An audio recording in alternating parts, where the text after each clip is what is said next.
Good evening, everyone. Welcome to FGM eCast for your Thursday night ANZCAR Cup Series night here on the channel. We're back at New Hampshire, and I'm joined once again by Carl Withy. Carl, good evening. Good evening, Stuart. Good evening, everybody. And yes, we are back here at the Magic Mile, New Hampshire.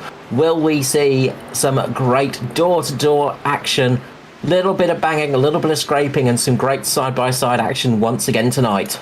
Yeah, you can only hope so. The Mitch Motorsport guys putting on a great show last night. Of course, the DPR, the strength of the DPR returns tonight with Neil Pearson and Phil Worley and the like. So there's plenty of strength in the field. So I reckon we will get that car. We've got 2 minutes 50 to go here in warm-up. We've already had qualifying done. We will bring you through those results when we do grid up. But might be time to quickly touch on the current championship standings. Yes, the championship standings for the regular season, of course. We've 21 races in, and then we'll be going into the chase shortly. But this is the regular championship as it stands. Remember, the top 10 go through to the chase. So currently, Josh Wickelmore is in the lead with 766 points.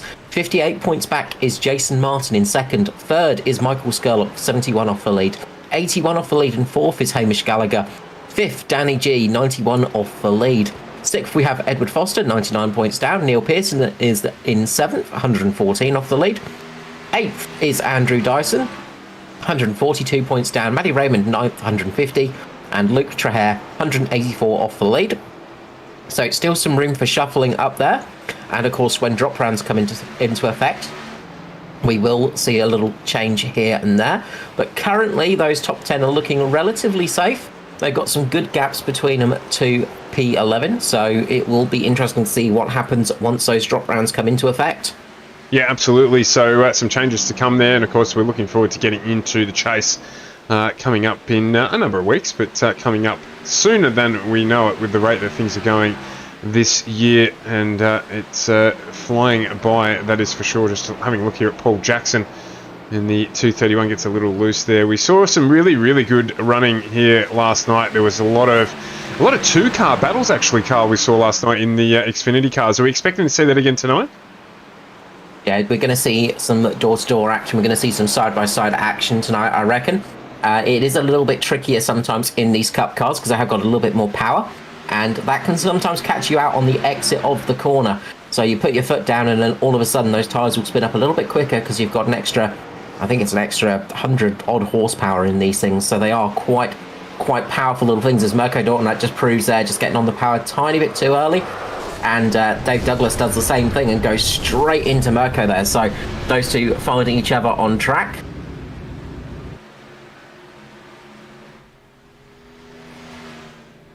Mirko there just resets into pit lane. Sorry, I was there. That's okay. But yeah, it's a tricky one tonight, and the drivers seem to be struggling with the rears at the moment. From what I've seen, drivers are really struggling with rear grip. Track temperature is only 38 degrees, so it's a little bit cooler than we saw last night. But this track, it is one of those tracks that's very low banking, so it's not got a very high angle to the banking, so it's a very flat track. It's very easy for the car to get unsettled as well. So all it takes is the slightest little nudge, and all of a sudden you go turning around like that, or a little bit too much pressure on the accelerator, and then you are going around in a circle. Good couple of examples just popping on screen at the right time there for you to have a look at. So you can just see on the left-hand side of screen there the grid as it stands. We're going to just have a look at it proper though. Let's bring it up on screen as we get into the next round of Cup Series. Yeah, the top three covered by absolutely nothing. The pole position time was a 29.870.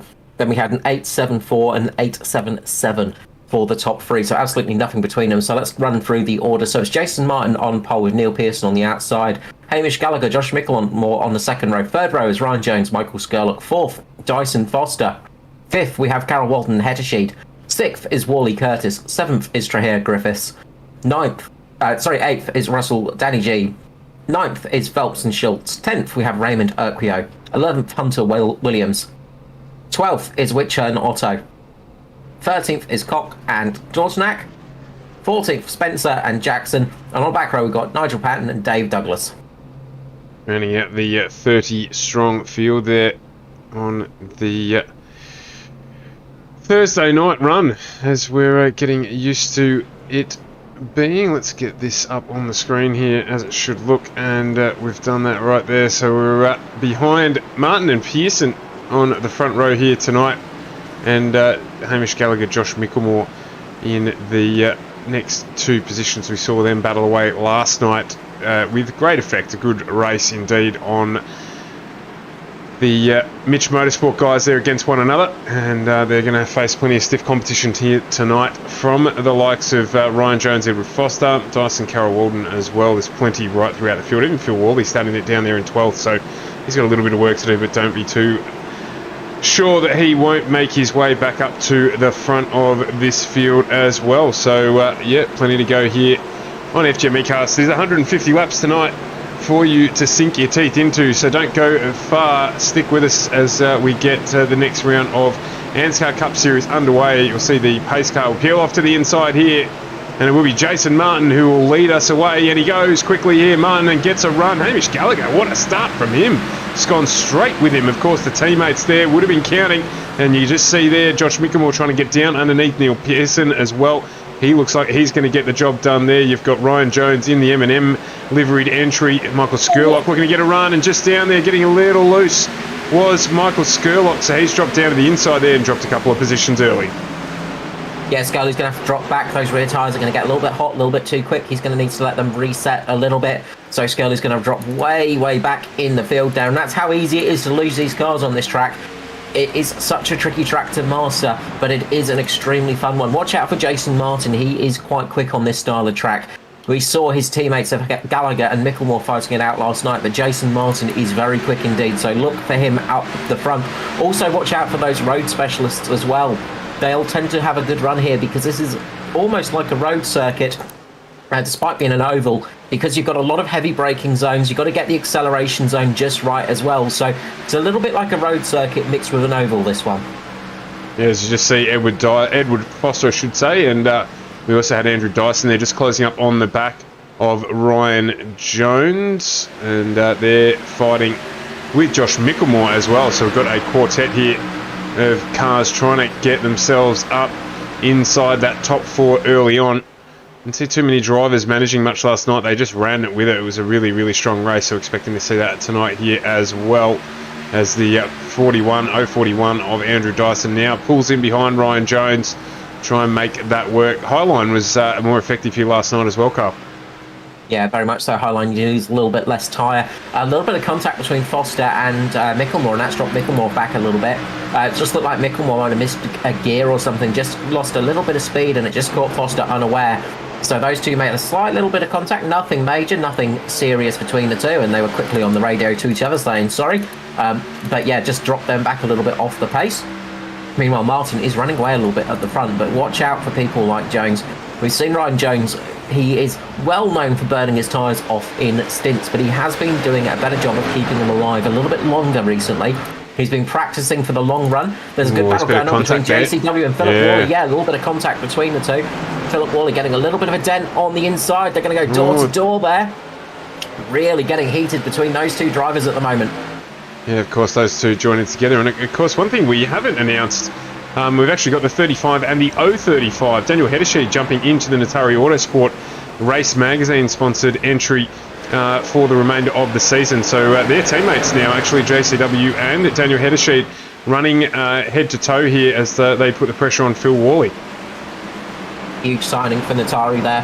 Heddersheed has shown some really good pace in the last few races, and experienced on the old road side of things as well, Heddersheed. So good to see him there, and good to see him getting in with a team, and hopefully that will bring him some good prosperity and help out the team as well.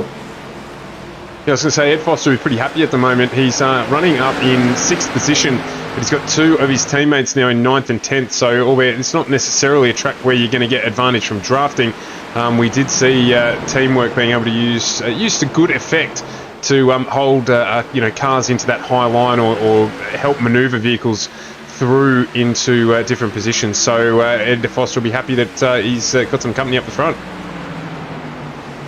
Yeah, it's going to help him out a little bit. It just gives him a few little options The battle is still going on between Worley and JCW.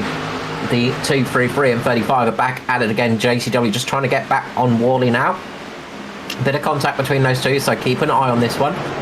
When you tend to make contact with another driver out on track, sometimes they remember that, and it's a little bit like a telltale game. They remember that moment, and then it comes back to bite you a little bit later in the race sometimes.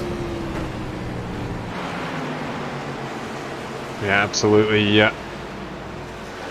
Drivers have very, very long memories for things like that. So it's been smooth sailing at the start here. Everyone's sort of just biding their time, getting into line. A couple of loose exits, but nothing too dramatic, and just a little bit of rubbing as well. So it's been a good start here. We're 9 laps through, about to start the 10th lap, in fact, and the racing is looking good. It is looking good. They've got a recovering 350 of Michael Skurlock down the pack. He's currently in 14th position, trying to make a move on Jaden Russell at the moment. They're going to go side by side right now. Skurley, the Welsh wonder, of course, is going to get underneath Russell here, try and make that move. Will he be able to get the run on the straight and get in there? Looks like he's going to get it just right here. He's going to come sliding up just in front of Jaden Russell in a moment, just to try and block him off a little bit. That might give Aidan Schultz a chance to get a run as well. Scott Griffiths, we saw, had some good speed as well. He's just behind this group, so keep an eye out for him a little bit later in this stint. Yeah, Scotty had a good run last night as well, so there he goes tonight in this series. Aidan Schultz getting a little bit unlucky in the trucks on Monday night, so he'll be looking for a nice clean run here as well. JCW just having a big moment coming out of turn number 2, I think it was. Just lost the rear end for a moment. He managed to keep it going, but he's lost a handful of positions. He's just dropped down there in front of Luke Trahere at the moment. So he's just lost a couple of positions, and you can see just behind them, Skurley is making a move on Riley Curtis as well. So Skurley is definitely on the march at the moment. He has gone full red mist and is deciding he's going to have to try and get those positions back to get up to the front of the field once more. Just on board there and saw Phil Worley making the move past Josh Mickelmore, so he's now moved up 4 positions into P7. He's on the hunt now for the back of Edward Foster, who's putting pressure on Ryan Jones, one of his favourite battles to host during a cup round, or any round really. He loves fighting away with Ryan Jones there. Yeah, they've almost got a magnetic tie between each other. It's sometimes like that in a race. Oh, as we've got a car going round in the background, it is Aidan Schultz. And that will bring out our first caution there. Jump back and have a quick look at the cause of that one. Doesn't look like there's too much damage to the 52 Crank Esports entry. No, so when we jump back, I'll talk us through that one. So he's just come out the corner, put his foot on the accelerator just a little bit too quickly. He's managed to lock up the wheels and turn it just at the right time to avoid that barrier. Got on the slippery green stuff, managed to save the car from damage. So good job from him. But that did bring out the yellow flag for the first time tonight. So just a single car spin, very innocuous, but unfortunately, it was enough just to bring out the caution. I was just laughing to myself there, Carl. One of the things I enjoyed most last night was the games that were being played at the front of the field. You recall Edward Foster just pulling out past that cone that's just come into screen there at the marker for pit entry, and he literally missed it by a whisker, and pull back out onto pit lane, playing some games at the front of the field. Yeah, a little bit of gamesmanship there from those guys, and we see that often in oval racing. Of course, it is a huge it's a huge part of the strategy. You can see Skurlock coming in. Actually, is he going to take tyres? That's going to be the big question. We've only done 15 laps, so probably going to just get some fuel, but no, he is taking some right sides. Will he take lefts as well? That's the big question now for Skurley. So he's going to get some fresh boots on there and try something a little bit different here. Yeah, as you say, probably just getting a little bit of that damage repaired as well to get himself back up to speed. He won't go down a lap either. There's a cast of cars going into pit lane to follow that same strategy, but none of the leaders at this stage will jump into pit lane. These guys will get out and get back onto the back of the field before we go green. That's it. And remember, one of the big things, of course, is they do have a limited set of tyres in the series. So you only get 4 sets of tyres. So the set you start on, and then you've got 3 more to put on in pit stops. So right now, Skurley has burnt one of those sets up. So he's now down to 2 more sets for the rest of the race. And if we run green for the rest of the race, that might work out really well. If we get a couple of late cautions, that could come to bite him in the behind later in the race. Yeah, absolutely. So we'll see how that plays out for him as we get through the remainder of the evening. Yeah, still a fair few laps to go, 134 laps to go here at New Hampshire Speedway. As we said, it's a 1 mile called the Magic Mile, a bit like a paperclip design. If you're wondering what the track looks like, trying to picture it, if you look at a paperclip, that's kind of the sort of shape of it there, and it's about as flat as a paperclip as well. It is a very low banked circuit, and that's what gives you that opportunity to run side by side a little bit. Of course, a little bit different in the track as well. It's got a granite surface and an asphalt surface, so the track can be a little bit tougher on tyres, but the pace car is coming in. Jason Martin's going to lead away. When's he going to drop the loud pedal? He does it just after the white line, gets a good restart there, jumps over the DPR cars behind him. Hamish Gallagher's managed to keep up with him well. Ryan Jones looking a little bit racy behind there as well. Foster on the outside, as we've got a car going round in the background.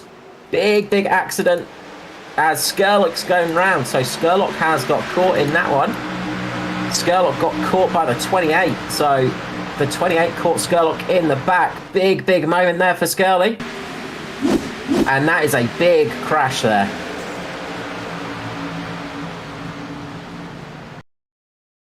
So yeah, you can see there, he just got punched by Jaden Russell, and Skurly's gone up. Did get caught as well, and he's hit the wall, and that's caught a couple of cars on the way back through as well. So some bad luck there for Skurly. Won't be happy with that at all. yeah, that was a big accident there. So yeah, that caught Skurlock right in the back there. That's caught Tristan Koch. Quite a few drivers there have got caught out in that one. That is just, yeah, that was a big accident there. Shows you the difference, doesn't it? The Schultz incident that caused the caution was single car, no car damage whatsoever. That one there, Skurly fires up into the concrete barrier, no caution period at all. Yeah, it's iRacing sometimes can be interesting in that respect. The fact that no caution came out is a miraculous one. I think, yeah, I honestly thought that was going to be a caution, in all honesty. I was going back and just checking everything out. So, yeah, the fact that we've got no caution in that one is pretty... iRacing can be a strange beast sometimes. We're on board now with Neil Pearson. Looking out the back, he's got in front of Hamish Gallagher. Gallagher and Martin sort of drove away at the front of this one before our first caution period. Martin's still doing that now. He's nearly 3/4 of a second up the road, but Gallagher here off behind Neil Pearson, who's moved up into second. And Gallagher is going to come under pressure shortly from that group of cars just chasing him down. Yeah, you can see that Philip Worley is right on the side. He's gone sideways a little bit there. Foster on the outside. Worley's got a bit of rear wheel spin there. He's going to have to try and hold it. This is going to give Micklemore the opportunity to make a bit of a move on Worley right now. Ryan Jones is on the outside. Micklemore on the just behind Worley, and he's desperately trying to get past at the moment. He's going to try and sneak it down the inside, I reckon. Worley is struggling a little bit with those rears by the look of it, because that back of the car is not solid. It's not holding on through the midsection of the corner, but he's doing a good job of keeping it there. He's managed to just sneak it underneath Ryan Jones again. Jones might lose this position if Worley can get the traction down right, which he does, and just gets right up in front of Jones there. That just cuts Jones's path off. Worley managing to get that position. Really good driving from Worley there, and I think, got to say, that's probably a little bit to do with the road racing experience there. Just able to keep that almost a little bit of a drift going in the mid-corner. It's not going to do wonders for the tyres later in the session, but right now that was a good move. Now Micklemore's got to do the same thing. He's got to get past Ryan Jones. He's going to try and slide it up under there. Can't quite do it this time. Will lose a little bit of speed on the exit. Will Ryan Jones be able to get it done? He's struggling a little bit for rear grip as well by the looks of it. That car's just a little bit bouncy at the back, but he's keeping it there, and all this time Heddersheet is just sitting behind him, licking his lips, just going, yep, I'll let you two battle this out. Wear out your tyres and wear yourselves out, and I'll just sit here and just mop up whatever happens. And Daniel Heddersheet, as you say, doing a good job there as well. So Micklemore just runs deep under brakes there, tries to get it done. Looks like he should be able to close it out now. Yeah, looks like Paul Jackson might have come adrift and caused that caution to come out. So we'll jump back and have a look at that one in the replay. Expect to see a number of the drivers jump in, I think, now, Carl, don't you think? We might see a few deciding to come in there, so we'll see how that one goes. So Paul Jackson's just lost the rear here coming out the corner. He's just got on the gas a little bit too early, and you can see he's just gone up on that high line a little bit. He's clipped it. The change of surface on the rear wheels has just caused the diff to spin up slightly differently on both sides, and then all of a sudden the rear's gone round and he's hit that barrier. Big crash for Paul Jackson, unfortunately. Yeah, a lot of damage on the front of that Camry, so he'll be looking to jump straight into pit lane and get some of that repaired. Yeah, it might be close to a night over for Jackson with that one, unfortunately, in the Artora racing car, because yeah, that might be a bit too much damage to get fixed up, sadly, but no doubt he will try, because you can still get some points, and points are always important in motorsport. And it is actually, yes, there are a couple of drivers coming in. So we've got Neil Pearson coming in, Hamish Gallagher coming in, as well as Ryan Jones, but others have stayed out there. So Jason Martin stayed out there, as well as a lot of the other drivers. Jason Martin was 3/4 of a second up the road. He had no problem driving away from the pack behind him, so that probably doesn't surprise me too much. Hamish Gallagher maybe more so with just that inability to get past Neil Pearson and that lack of pace to keep up with Martin that seemed to drop off after that first caution period. Yeah, what this does do is it means that these guys are going to have a lot of traffic to get through. They're going to have a struggle to actually get through the... they're going to have a big struggle to get through there, because track position is quite kind of important here. So this might be... This could work out well for those guys coming in, as long as there's no accidents. If there's an accident in the mid-pack, then they could very easily get caught up in it, and that could be their race over. Yeah, that's a good point, and equally it gives these guys at the front that extra tyre set. So if we go and have another caution a little later on in the race, they can get in and know that they're going to be able to, take advantage if they get one more caution later on in the race and get another fresh set of tyres on. So it certainly has implications for a little later on in the race too. That's it. We've only done 27 laps so far of 150, so there's a long way to go. So coming in right here can be a bit of a risk, in all honesty, and it's a little bit of a dice roll. So we'll see how this pays off for them. It's either going to make you look like a hero or a zero. Yeah, absolutely. So keep obviously see how this plays out as we get through the balance of the night. One car to watch out for is in P11, Lachlan Urquio at the moment. He's the car on the freshest tyres up the field at the moment. Himself and Justin Witcher as well, just a couple of places behind him. But they came in with that first caution, threw some tyres on the car, and they're working up the field pretty well at the moment. So they're sitting relatively pretty, so expect to see them have some pace on this restart. Yeah, absolutely. So he has pit on lap 14, so they're not too old.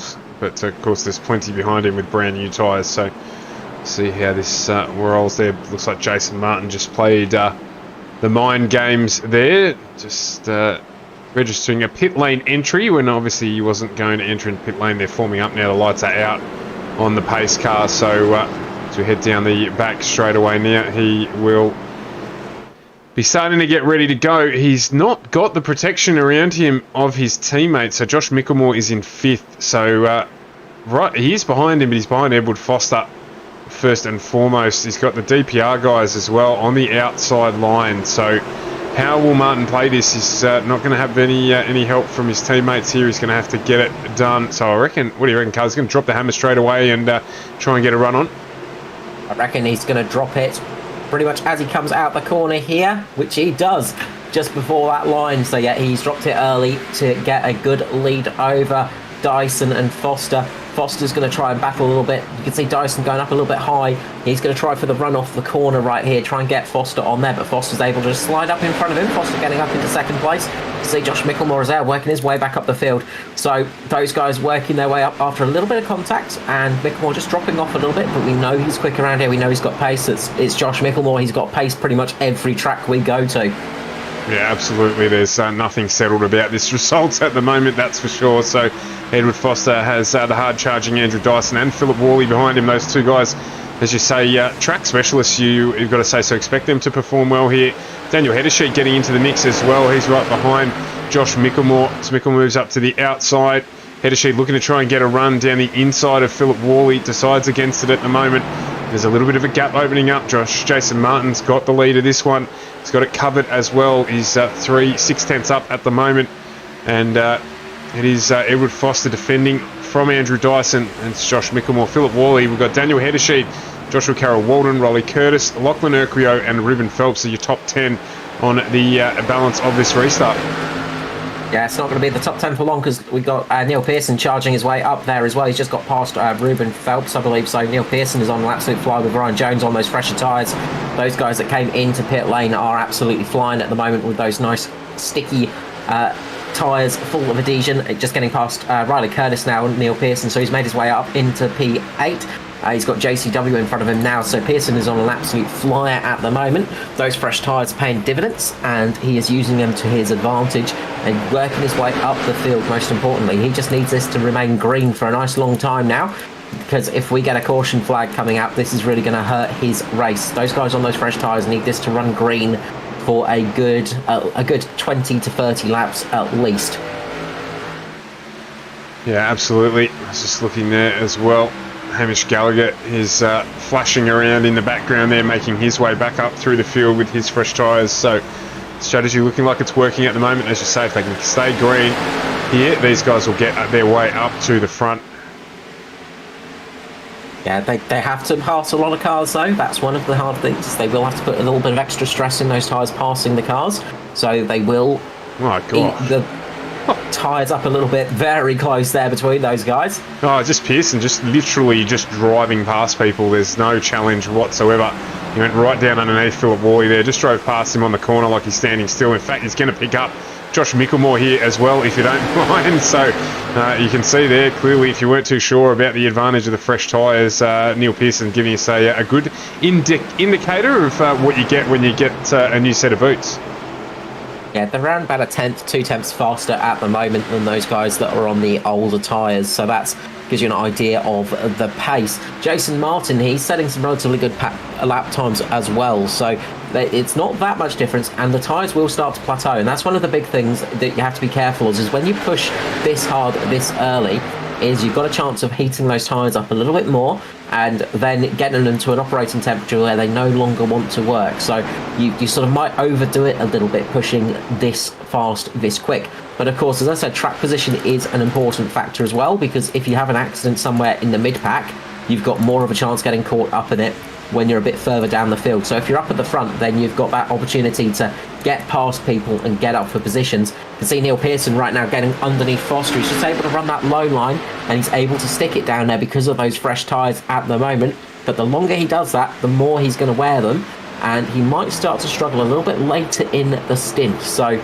this is the other thing we've got to watch out for. He might get a good little bit of a run here in the early stages, but in 5-10 laps he might start to struggle a little bit. So it's definitely not over. This is this strategy is looking really good at the moment, but will it pay off in the long run, or is this just going to be a short run advantage? It was 5 tenths up last lap around against Edward Foster, so at this rate he will close down Jason Martin and take the lead of the race. So yeah, it'll be interesting to see if he can hold out that pace deep into the stint, given what you've just described. Yeah, that's it. It's keeping the pace as the stints go on. The thing that's going to be saving Pearson now is he's got some fresh air in front of him. So he's got some nice clean fresh air, some cooler air as well.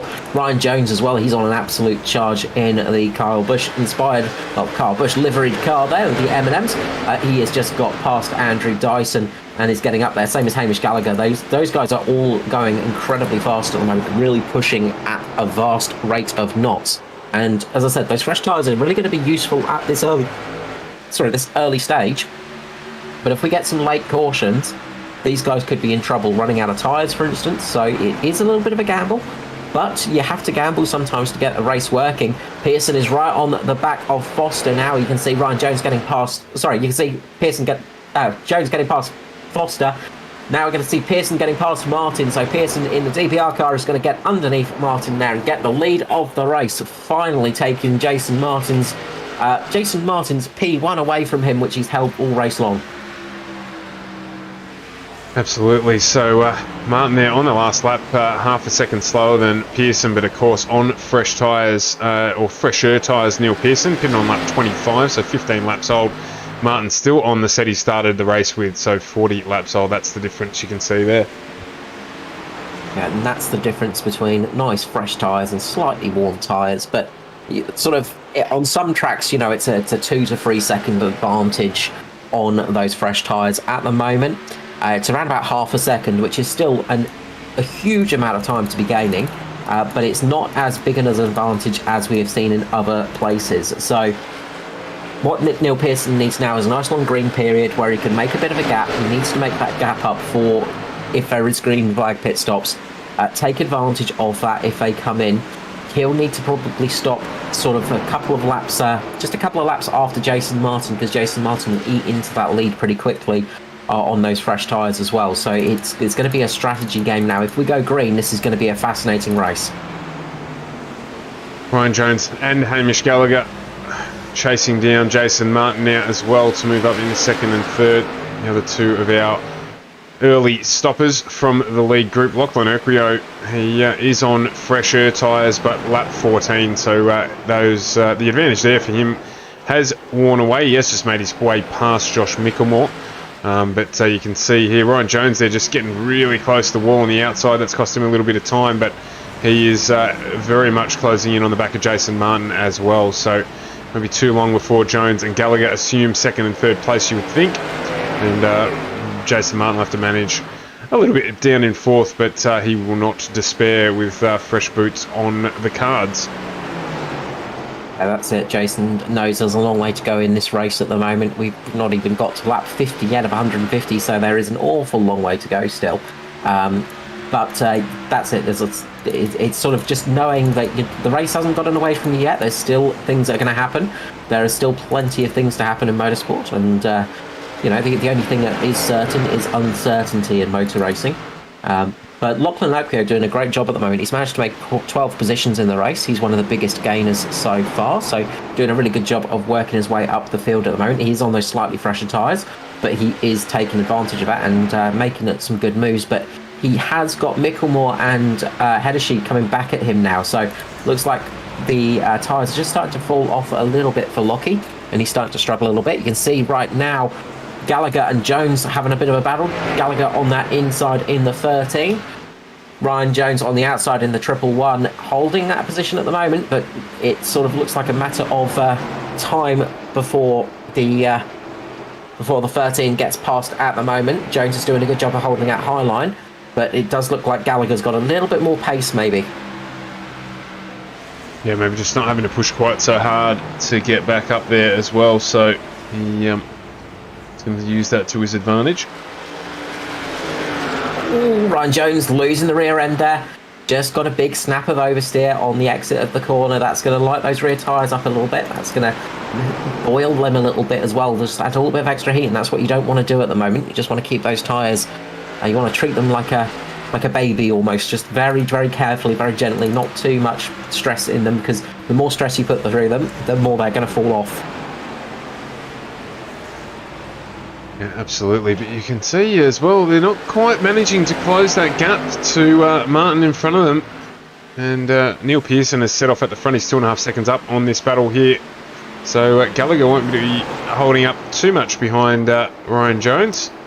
So he looks like he's going to try and get it done here. Jones will get a better run off the outside, be a drag race, and Gallagher will close this out, you'd figure, going into turn 2. Going to get that one in there, and indeed through turn 2 he's just going to slide it up there and get that job done. Nice little pass by Hamish Gallagher there. Managed to make that move stick and hold into position. Foster's doing a good job of managing the pace between himself, Dyson and Worley at the moment, so Worley's just a little bit down there, so Foster's a little bit in no man's land. The pace is sort of plateauing a little bit. Pearson is still the fastest by about 1/10 of a second, but not a huge difference in pace at the front. You know, it's a tenth of a second, and that's all. Meanwhile, the teammates are making a move on each other a little bit further down as Philip Worley does make a move on Andrew Dyson. Gets past, we can see Mirko Dortnack and I think that might be Paul Jackson there, just having a fight side by side with Dave Douglas in front of them. Paul Jackson's car has seen some better days. It's got a very unique front bodywork design to it, but it's still tugging along out there. He's still on the lead lap, importantly, and still racing. Dave Douglas just easing off a little bit. He's just not pushing too hard at the moment, so it looks like Dave is just in cruise mode at the moment. So we'll see what happens to him later in the race, see if he's just struggling a little bit maybe, or if he's going to come back. Meanwhile, there's a big battle going on for JCW at the moment. He's got a lot of cars behind him. He's a bit of a cork in the bottle. Ruben Phelps is going to try and make the move on the inside of him now in the 06, getting down on the 35, and his teammate of Hayden Schultz is also going to want to try and make that move relatively soon, because it does look a little bit like maybe Joshua Carroll-Walton's just a little bit slower than that group of cars, because you can see how bunched up they are with each other. As Riley Curtis just got up into the wall there, which has allowed Luke Trahair to make a push on him. So Trahair here looks like he's going to make up another position, get back up into P16. Oh, as he just gets the touch on there, Trahair just pulls down onto the inside of the track just to make sure. Just very, very narrowly avoiding an incident there with the 93 of Riley Curtis. Yeah, good save there for Trahair. He's just going to have to resettle in, just get back into the rhythm now in the way down machine there. A little bit further up in front, Gallagher has got past Martin. I think Martin didn't make too much of an effort to battle his teammate, and that's given Hamish Gallagher the chance to get past and start trying to close the gap a little bit on Neil Pearson, who's got a good 3-second lead over Jason Martin at the moment, 2.5 seconds over Hamish Gallagher. So Martin has got a good one. Daniel Heddersheed and Josh Micklemore, meanwhile, are side by side coming out of the final corner. Micklemore's got a nose in front at the moment. Heddersheed is on the bottom line. Will he be able to stick it round there and get past Josh Micklemore? He's going to keep it on that low line at the moment. He's just easing that throttle on there. Gently does it. He's going to try and slide up in front of Micklemore there and block him off. Nice move there from Heddersheed, who now has to try and catch up to Lachlan Oquio. Meanwhile, we've got Danny G making a move on Riley Curtis. Will he be able to get that one done? He's going to go down the inside there. All a little bit of contact, I think, for Riley Curtis and Joshua Carroll-Walden. Looks like Curtis got boxed up a little bit behind JCW there. Yeah, it did indeed. Looked like that was the case. I was just keeping an eye on that battle there as well while we were going through, having a look, because it does look like JCW is just struggling a little bit here, and these guys behind him trying to make their way through. So can Danny G get the job done here, make a move up one position? Certainly looks like he's got the pace. Same with Riley Curtis, Justin Witcher behind. Down on the inside there with Scott Griffiths, Luke Trahair. So this pack continues to grow and battle. There's Lachlan Urquio still battling away at the front here, trying to make a move with those slightly fresher tyres, but Daniel Heddersheed just gets the job done underneath him at the moment. So there's a little train here with Heddersheed, Urquio and Micklemore in this battle for 8th position. Yeah, I think Urquio's just boiled off his tyres a little bit. He's just used a little bit too much life in those slightly fresher tyres to get past people, and he's now starting to suffer a little bit. What I was talking about with the guys up front as well is they were pushing incredibly hard, incredibly early with those first few laps, and then when you get to a certain stage, all of a sudden things start to struggle, and I think that's what's happened to Lachlan Urquio right now. He's starting to struggle a little bit with those, even though they're fresher tyres, he's starting to drop off the pace a little bit, just unable to keep the car a little bit lower, struggling a little bit with understeer, and that car is just not quite handling how he wants it to handle. Meanwhile, it's come back to Jason Martin a little bit. He's setting times very similar to the cars around him, despite being on tyres that are much, much older. So it looks like the plateau has started to happen. So we're going to see these guys start to sort of set some similar paces despite being on very different tyre stints. As I say, Andrew Dyson running at the same pace as those up the front at the moment, so he's doing the same lap times as Jason Martin and the like. So yeah, we'll just sit here in this little holding pattern. We've got a caution out. I think it might be for for Justin Witcher, I think. Just going back to yeah, it was indeed there, just came up on screen. So just had a slide there, Witcher. little bit of contact with the wall as well, and that has brought out the caution. So I reckon we'll see the balance of the field jump in through pit lane here during this caution period.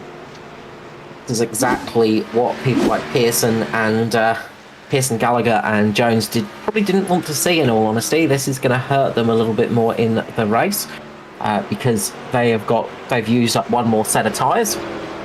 So I think we're going to see majority of the field looking at coming into pit lane at this time round. We may see a few adventurous people maybe staying out, but I'm feeling like we're going to see a lot of cars coming in. Yeah, well, you figure lap 60, so 62 by the time we're done here.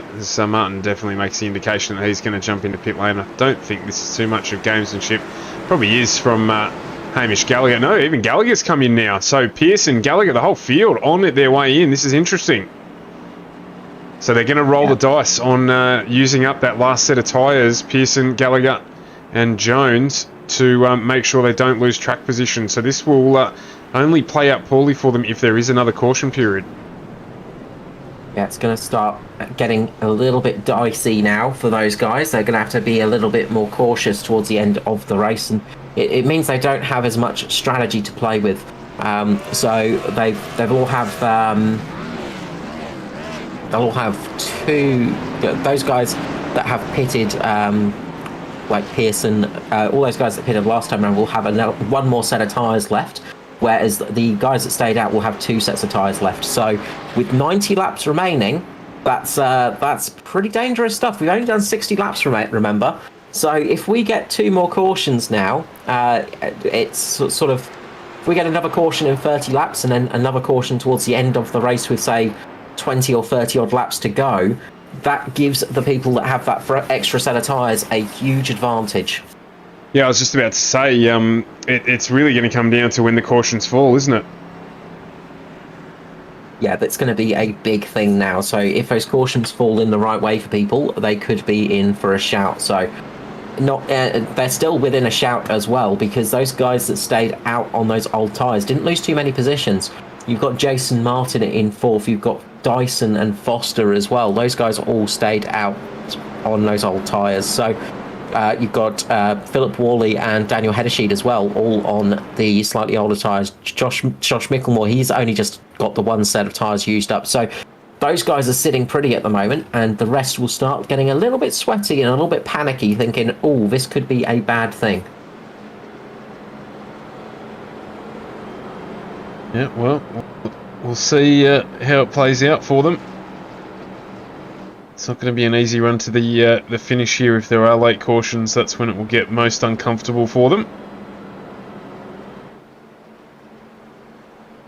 As they we saw there the big pace difference when Pearson and Gallagher, Ryan Jones made their way through from the rear of the field, or almost the rear of the field, after that first pit stop. So who knows if we do get a late caution, these guys will drop down.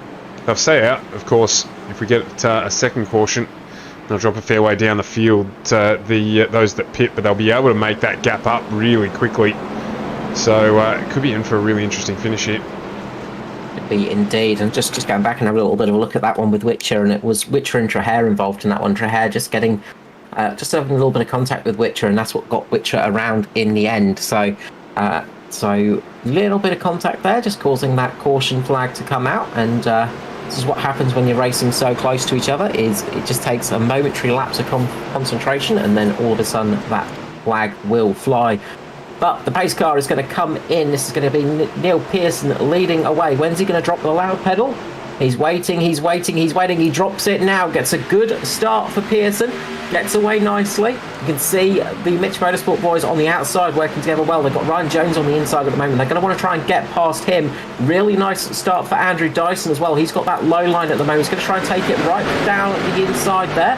There are a couple of cars that are running 3 wide at the moment as they come down the back straight. You can see there Dyson is trying to get that move done on Jason Martin at the moment. Can't quite make it stick at this stage, but he's side by side with Foster.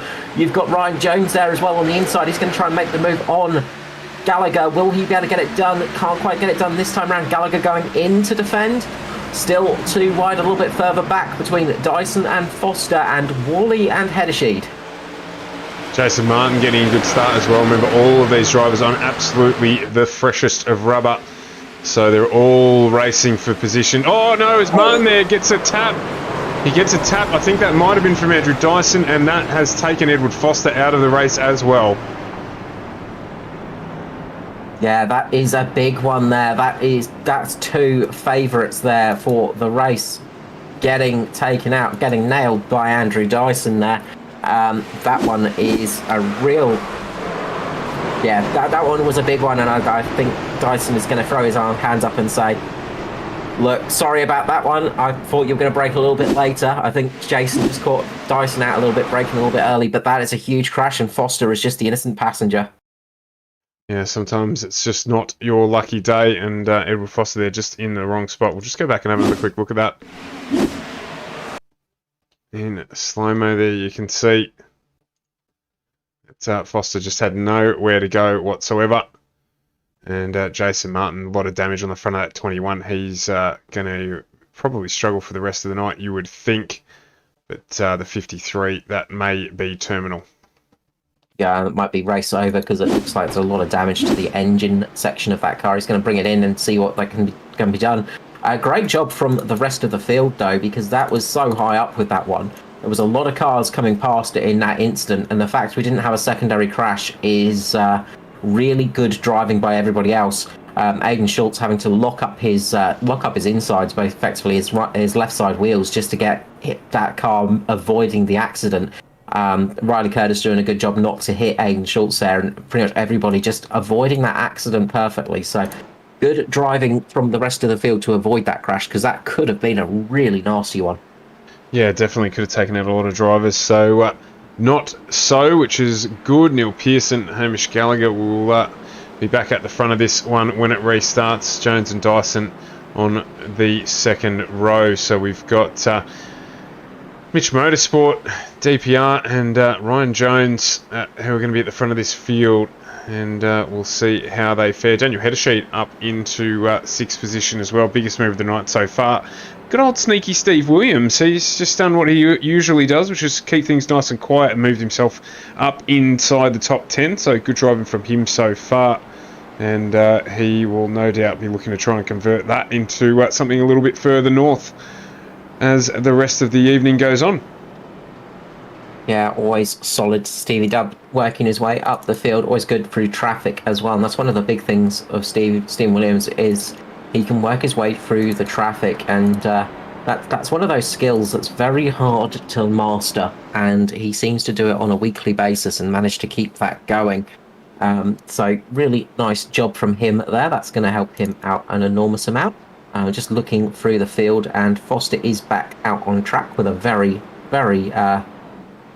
broken car, but he's going to have the extreme cooling system on that one. You get a beautiful view of the Cup engine and the suspension system on that one. Jason Martin, meanwhile, I think he might be out for the night, unfortunately, in pit lane. I think he might be done. Yeah, it looks like he has jumped out of the car there, so that's disappointing for Martin. It was a unfortunate event for him. One of the skilled drivers as well, so it was an absolute accident in Andrew Dyson there. So disappointing, but that is racing, and it can happen. Yes, racing can be cruel sometimes. It's you either have good luck or bad luck. It's one of the far extremes of it. So sometimes your luck will shine through and you'll miraculously get through an instant, but other times it won't be so good, and you get caught up in it, and there's nothing you can do about it, unfortunately. Even the best drivers in the world that have ever existed have had those moments where they just get caught up in somebody else's accident, or just has a little bit of a mistake and an accident happens. Pace car's going to come in again. Pearson is going to lead away. When's he going to drop the loud pedal? He's going to drop it again very early. Gets a good jump on the rest of the pack. Hamish Gallagher, good reaction time. You can see just behind him Ryan Jones. He didn't quite get away. He didn't get away quite as quickly. He's just got his nose in front of Gallagher for a moment there, but Gallagher's able to slide down in front of him there. Nice move from Hamish Gallagher there to get up into P2. Keep that position saved from Ryan Jones. And now Gallagher is going to be trying to put the pressure on Pearson up at the front. Absolutely. You've got Dyson on the outside there. Daniel Hedersheed coming through. He's got Philip Worley behind him, who's looking racy. There's up the front, Hamish Gallagher now putting the screws on Neil Pearson to see if he can get a move up into P1. Not quite got there yet. It's going to be a drag race down the back straight. You pull in front of Andrew Dyson. The DPR boys at the front looking to try and make something happen together here. But Hamish Gallagher has other plans.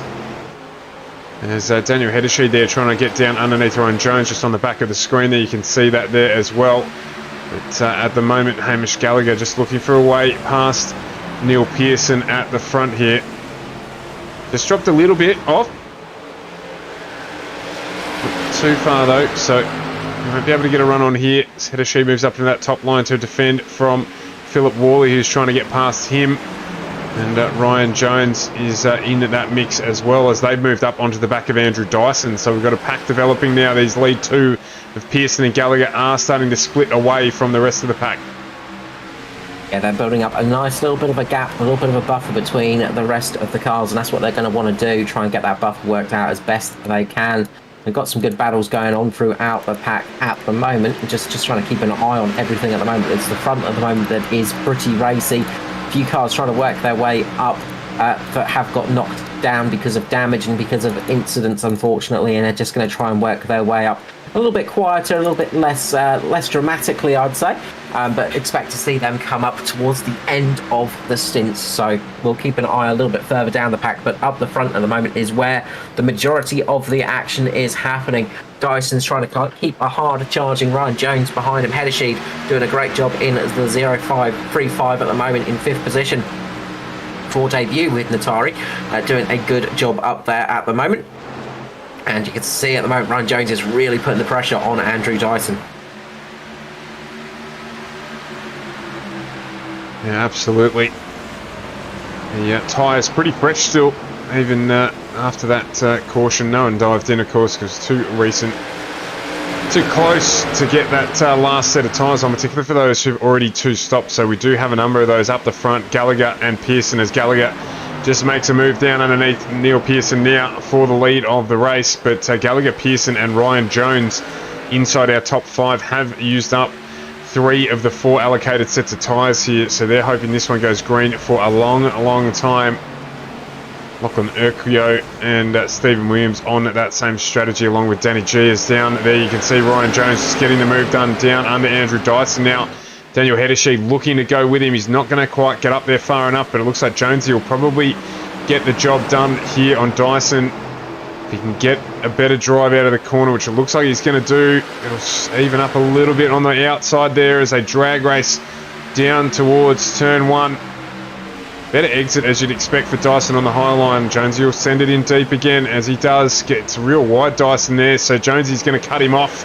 Does that little bit of a nibble on the right-hand rear quarter there. That is good racing from those two, as Daniel Hedersheed tries to find his way to be the cheese in that sandwich. He's not able to do it. So now it is Andrew Dyson who's down underneath on that inside line. Jones will get a bit of drive out of the corner here. And he does just that and starts to open up a little bit of a gap over Andrew Dyson. Good driving from those two gentlemen. That's a change there for position number 3. Bit of dirt racing style for Ryan Jones there. He did a bit of a slide job on Andrew Dyson. Just slid the car through that corner. It's not going to do wonders for your tyre life, but is a fantastic to watch. Really nice move by Jones, and that put Dyson off a little bit. It gave Hedersheed the opportunity to try and make a move. He thought about going 3 wide into the corner. Thought better of it at this stage of the race. It's a little bit dangerous this early on. You can see again Ryan Jones just getting a huge tank slapper out the corner. Those rears are getting a little bit angry with him.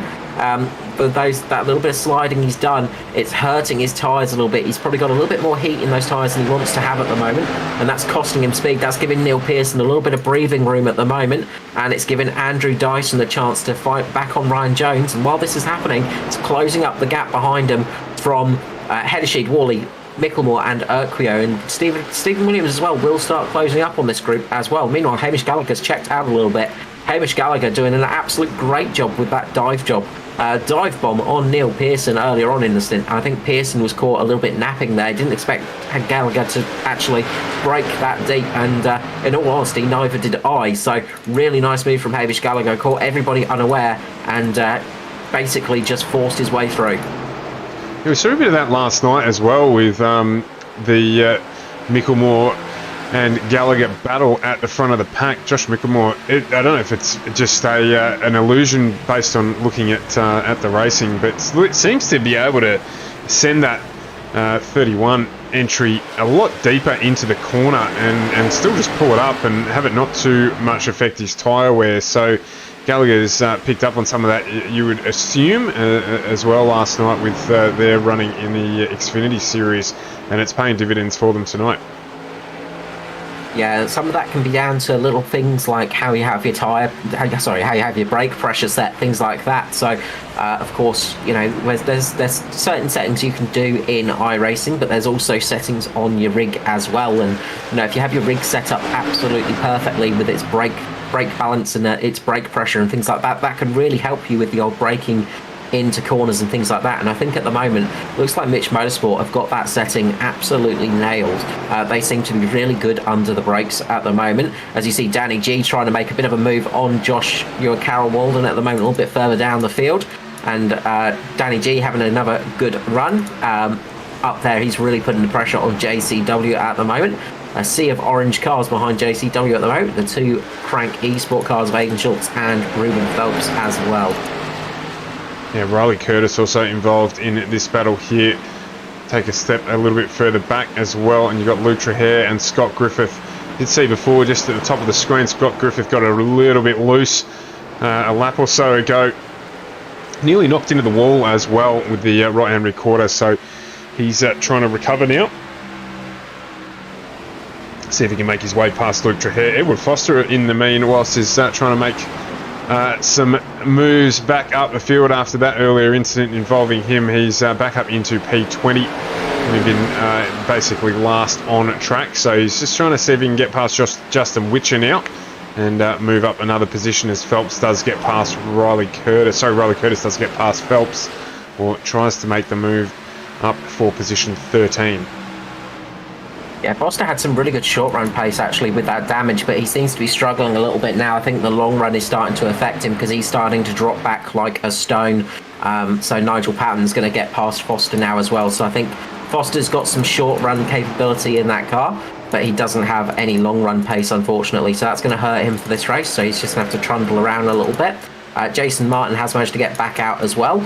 So he's running down in last at the moment. A fair few laps down, unfortunately, but obviously a point scoring finish is important, and you're going to want to try and do that. Meanwhile, Danny G is making a move on Aidan Schultz. On Ruben Phelps. They're side by side at the moment. If those two rub paint, you wouldn't notice it too much because they're both orange, slightly different shades. Riley Curtis now thinking about making a move as well. So he's right on this battle between Danny G, Ruben Phelps and Riley Curtis at the moment. Great little scrap going on here. Danny G just getting a little bit of oversteer there mid-corner. The back end steps out on him. That's going to lose him a little bit of straight line speed. Ruben's going to pull away a little bit. This could give Riley Curtis the opportunity to strike. Will he make the move? Not quite yet. And then just a little bit further back is Matty Ray, of course, keeping that car nice and clean, just sitting back there, waiting to make his move in the SRM machine and see what he can get out of this race as well. It also looks like Trahair's closing up, so Scotty Griffith going with him. So this will develop into a bit of a pack here. This battling between Phelps and Danny G is helping those behind close the margin. So the longer this goes on, the better it is for them, and the better it is for us, of course, as well. Really good battle in front of them as well between JCW and Aidan Schultz as they almost make contact there. A little bit of side draft, just catching Schultz out. Just got him a little bit wobbly there as those cars got very close to each other, and then the little air pocket between them just got them out, and then a little bit of rubbing there on the back of JCW and Aidan Schultz there. So those two battling it out very hard at the moment. That cost Schultz a little bit of time, so he's going to have to resettle down and go after JCW once more, see what he can do with this attack. But it looks like Schultz is able to get a little bit better long run pace. He's just able to run that lower line a little bit better than JCW at the moment. He's just struggling a tiny bit in that car. even though it's quite clean looking. Aiden Schultz has got a little bit of damage on it from an earlier incident, but Schultz has got the move done. So he's now going to try and chase down Stevie Dub. Will we see JCW try and make the move back here? He tries, but can't quite make it happen. Can't quite make it work. Good overtaking there from the front of the field. Yeah, absolutely good racing. Phelpsy there, just getting real close up to the front of JCW. That's actually going to help Danny G as he gets a run on the exit now. Joshua Carroll-Walden just getting held up a little bit there. As Phelpsy tried to get that one under control, and Danny G is going to get the job done here. You'd imagine on JCW. JCW get a better run down the straight, so it's going to be a drag race. There's that. Oh, there's contact there. Just a little bump. Nothing too untoward. Just a bit of racing. They head down into turn 2. It continues here. It looks like Danny G's got a better run now, and JCW just pulling in the back there. Oh, there's a big tank slapper from Riley Curtis in behind them. Manages to hold on to it, but that is a change for position there. Danny G moving up into 12th. Meanwhile, up the front, Neil Pearson is putting all kinds of pressure on Hamish Gallagher at the moment. Pearson is all over Gallagher's mirrors, just trying to distract him a little bit. He's going left, he's going right, he's keeping him right on the back of Gallagher and really turning the screws. He's trying to pressure him into a mistake. A little bit further back, Ryan Jones is getting passed by Andrew Dyson as well. Dyson's going to make that move stick. He's going to push Ryan Jones a little bit wide. This could give Heddersheed the chance to make a move on Jones. Can't quite get the car stuck on that low line. Loses a little bit of pace on the exit and has to settle in just behind Ryan Jones there. But watch out for Heddersheed. He looks like he's got some good pace at the moment. Yeah, and even Wally going with him as well. So these battles continue. This is very reminiscent, Carl, of last night, where we had 2 or 3 really good battles between sort of half a dozen cars spread throughout the field. It was really, really good as Philip Worley is trying to make some progress here against Daniel Heddersheed, not quite able to get that done.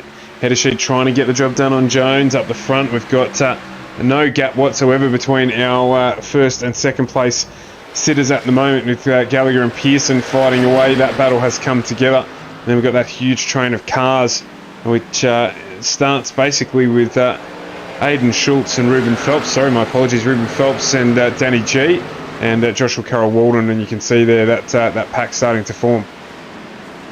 Yeah, some really good little packs forming up at the moment. I think Ryan Jones just made a slight mistake going into the corner, and that's given Philip Worley the opportunity to make a little bit of a move on Heddersheed at the moment. They fall back into line, but Ryan Jones looks to be struggling a little bit with the rear of that car. Meanwhile, Josh Micklemore is having a good little fight between himself and Lachlan Urquio as well. So there are plenty of battles going on. It's always a good problem to have when there's too many battles going on the track to keep a hold of. Absolutely. So we've got 55 to go. Will there be another caution period that'll change this one up? Will we go green to the end, which is a possibility, particularly with the field spreading out a little bit now. So only time will tell. If we do get a caution, I reckon everyone will jump into pit lane, depending on how late it is, of course. So plenty of twists and turns still to come here on FGM eCast. ANZCAR Cup Thursday night, favourite night of the week. See these guys do what they do best. We do have an off week next week with the Cup, but enjoying tonight very much so. Oh, we got in contact between Martin and Neil. Neil Pearson and Jason Martin there.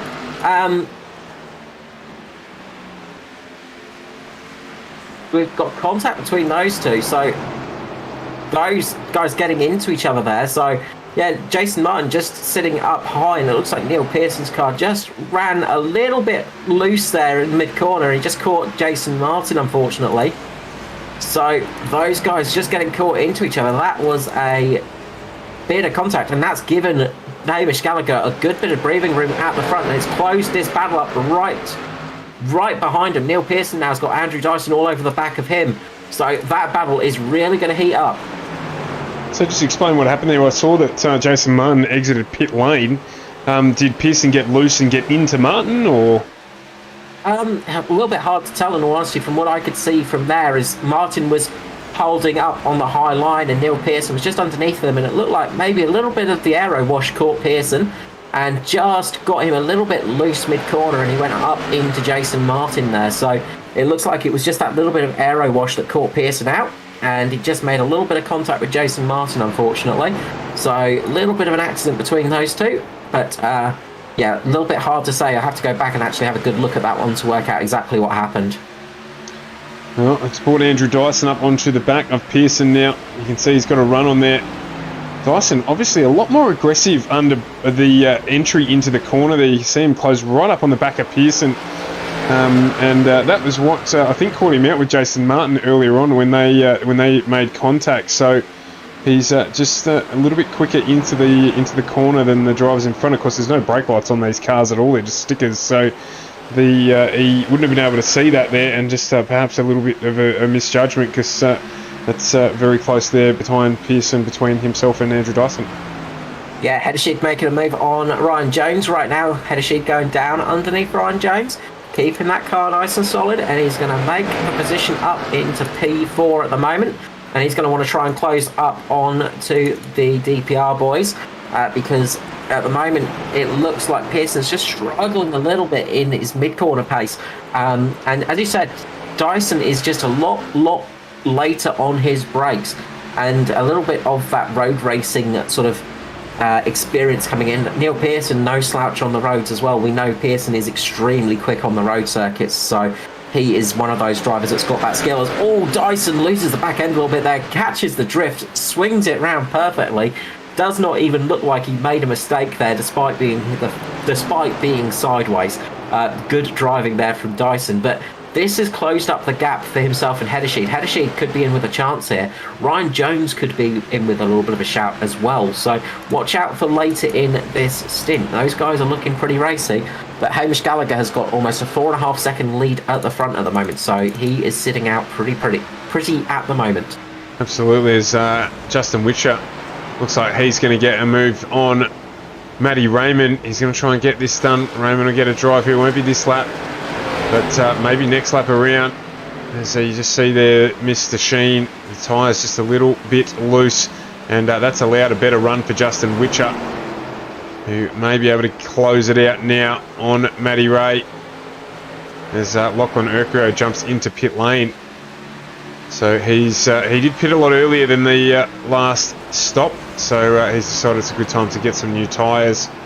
As I think Witcher's going to close the door here. No, not going to be quite able to get it done either. So this lap, side to side, will continue for Matty Raymond and Justin Witcher. Good driving from these two, running side by side for the last couple of laps in the battle for 15th position.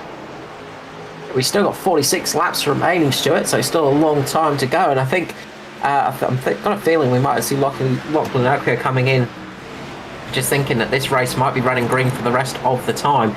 He's coming in now to slap some fresh tyres on there, fill it up full of fuel, go to the end of the race and try and get a few positions up with the undercut here. So I think he's planning a little bit of a move with that one. You can see they're going to go almost 3 wide. Lachlan Urquhart in front of Justin Witcher there. Riley Curtis getting involved in this one as well with Matty Ray. So that battle is still very much on. And those guys are really getting close. Ryan Jones getting a huge tank slapper. He's going to drop down behind Wally, I think. Wally's going to have a good opportunity right now as they're just getting past Paul Jackson. And Wally might just get hung up a little bit here. Paul Jackson on that high line. No, Ryan Jones coming into pit lane. So Ryan Jones has decided to pit now. So that is an important one to look at, because Ryan Jones coming in now means that nobody else is going to be trying to go to the end, I think. I think we're going to see people coming in the next 5 to 10 laps for some fresh tyres and for fuel. Yeah, I've got a feeling we'll see some people coming in pit lane soon, because Ryan Jones is going to gain a lot of time now on those fresh tyres. He's going to get a good undercut ability. So I think we're going to see a few pit stops happening in the near future. Yeah, it also means indeed Philip Worley comes in.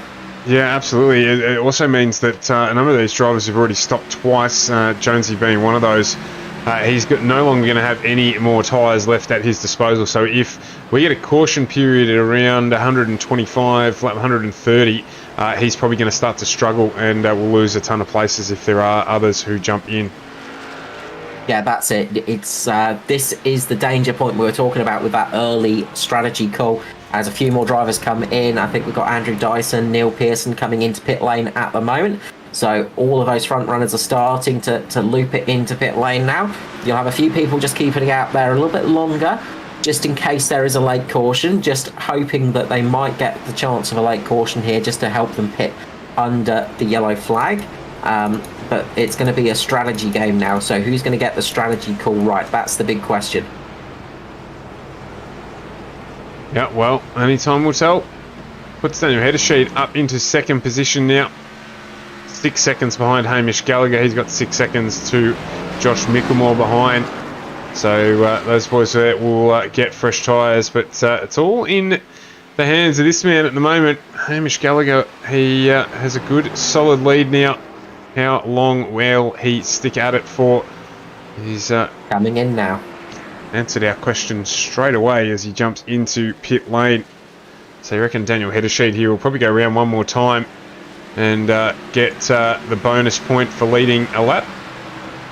And that he does. So he also had a little bit of problem because he had the DPR cars on his inside, so he really didn't have a choice.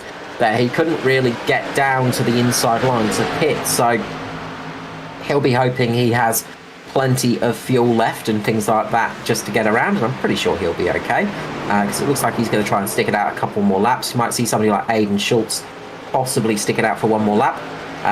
Hedersheed just getting it around one more time, so there are a few cars behind as well that haven't come in just as yet, so they're just sticking it out a little bit longer. They're just going to hope for that. Possible caution to come out. Well, they might get their way, but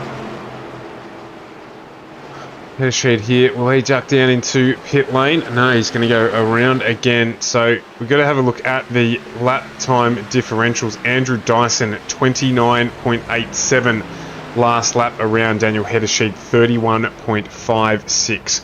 So he will not want to leave it too long to jump into pit lane at all, because he's going to start hemorrhaging time, and will end up coming out behind those who've already pitted. Danny G making a good move on his teammate just there, so there is a little bit of battle going on the track still. Danny G looking like he's just saved his car a little bit later in this race. He's got a little bit more pace than those cars around him at the moment, just getting underneath Josh Mickelmore at the moment and just putting a little bit of pressure on Aidan Schultz there, who's currently sitting in second place in this race. Hedersheed is still going round. It sounds like he's doing a little bit of fuel saving possibly, so he's going to try and get it around a little bit longer. Will we see anybody manage to take it quite a lot longer? That's the big question, of course, because if you can take it to the end here, you might want to look at doing that. So without knowing the exact fuel numbers these guys have got, that's always one of those questions. But being that so many cars have come into pit lane, I'd say fuel is probably getting towards the worrisome stages for these guys, so we'll probably see them come into pit lane before the end of the race, but we've been proven wrong in the past. As Phelps gets a move done there on Josh Mickelmore, so he now moves up into P4. Got a number of cars still to pit, but Danny G, of course, has stopped twice, so he only has one set left. He'll be hoping for this one to run green for a lot longer yet. There's a chance. There is a chance that these guys could run to the end. We've seen stranger things. I've got a feeling we won't, but as I said, it's one of those things without getting a chance to chat to the guys beforehand. We don't always know exactly what the fuel numbers are, and we've only got 35 laps remaining, of course, so it is getting towards the pointy end of the race, and I think most of those people are coming in just because of just covering off with tyre stops more than anything. So I don't think it was more fuel related. I think it was more tyre related. So yeah, it's going to be interesting to see how this goes. We're not going to have to wait too long to find out. Scott Griffiths in pit lane as we've well. got a caution. This is exactly what those guys would have wanted. The caution is out. And it is Philip Worley. Oh, as somebody just got clattered as Tristan Koch was moving along. I think it was Lachlan Urquio. So Philip Worley and Tristan Koch have got into each other. So I think it was a little bit of contact from Worley into Koch there, unfortunately. And then Koch just caught Lachlan Urquio, unfortunately. So you can see at the top of the screen there, Tristan Koch going around. Worley had nowhere to go, so he gives him a little bump on the way through. And yeah, and unfortunately, Tristan just was actually getting the car. Ah, yeah, just blinded. Getting the car out, and that caught Lockie. So yeah, just not holding the brake long enough there for Tristan. Unfortunately, just caught Lockie in the front. So that is devastating for Lockie because he was having a good run up there. Yeah, and of course, Urquio had already rolled the dice on his final pit stop, so yeah, he'll be disappointed with that. He's jumped into pit lane now to get some repairs done, no doubt. Yeah, he'll need to get a little bit of a repair done. The guys that this is going to help are those guys that stayed out longer, and those guys that had those extra sets of tyres, of course.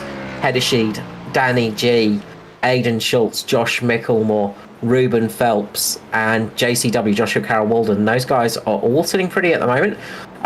You've got Hamish Gallagher technically in the lead of the race with Ryan Jones second and Neil Pearson in third, and they're on lap tyres that have done around about 10 laps. So they're gonna have to really hustle a bit on this restart.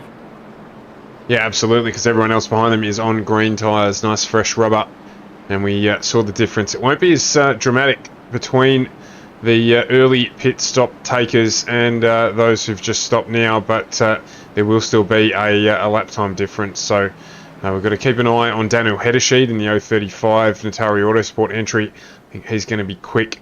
But of course, Neil Pearson, Ryan Jones, Hamish Gallagher can all steer their Cup cars extremely well. So they will not be letting anyone through without a fight. Yeah, they are going to be holding on to those positions for dear life. And we did see that, you know, you can still have some good pace on slightly older tyres. So with 10 laps, it's not going to be too bad. Ryan Jones, I think, is going to be the guy that's going to struggle the most, though. We'll just bring Lachlan Urquio up into the room. He's just been down visiting Roseanne in the infield care centre there. Lockie, feeling okay after that one, mate. Terribly unlucky. Unsighted there, Tristan Koch. Just trying to get his race restarted, and you just got clipped. I saw the white car. I was on the brakes, because I come around the corner on the brakes trying to see what was happening, and I saw Worley. I didn't see Tristan. Tristan just rolled forward a little bit, just enough to clip it. And I don't know if it's they've got this new setup with some of the damage system or something, but it just completely tore the right front out of it, and I couldn't turn the car. So I'm stuck in pits for 10 minutes getting it fixed. Yeah, it's very disappointing there, mate, and just completely unlucky. As you said, Koch wouldn't have been able to see you either. Probably would have assumed you would have been down on the low side, and just one of those things, unfortunately. Yeah, I don't think Tristan was too pleased with the whole incident either. Apparently it was it seemed like a bit of malice, but I don't know, I didn't see it. I only got the end of it. Well, we'll have to have a look at that later on. We're about to go green flag again here. Got 30 laps to go, so we'll welcome you. If you want to, Lockie, you're more than welcome to stick around, mate, as we get going. Hamish Gallagher gets the drop on and gets running. He knows he's going to need to go pretty hard here because he's got a lot of fresh rubber behind him. Neil Pearson, Ryan Jones, the same as Daniel Hedesheed. Looks like he's going to try and take the run around the outside on Ryan Jones. With 3 wide through turn 1, 4 wide through turn 1. As Hedesheed, he gets bumped and he goes low, and it looks like he's got into Danny G. Danny G's gone down onto the infield. Will this bring out another caution? Don't think that it will, so we're going to keep going here. Green flag running. Was very lucky. Very lucky not to get caution out there. The Hedesheed just caught the back of Ryan Jones there and then went down in to Danny G. Unfortunate for Danny G there. He was having a really strong race and really working his way up there. That's going to hurt a lot for Danny G, unfortunately. Hedesheed getting a little bit loose out the corner again. He's pushing as hard as he can at the moment. really going for it. Oh, big crash behind. We got JCW and Aiden Schultz. Aiden Schultz. Getting messy here. Cautions breeding cautions.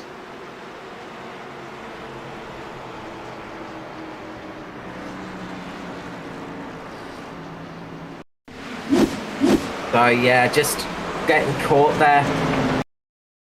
Just into each other there, Schultz and JCW, unfortunately. And that is that. It looks like Aiden Schultz has just got caught into the side of by JCW. Those two were running very close, and Schultz was running pretty high up towards the wall. So I think he was just a little bit anxious getting up any closer to that wall, because of course you do get that buffering effect from the wall as well.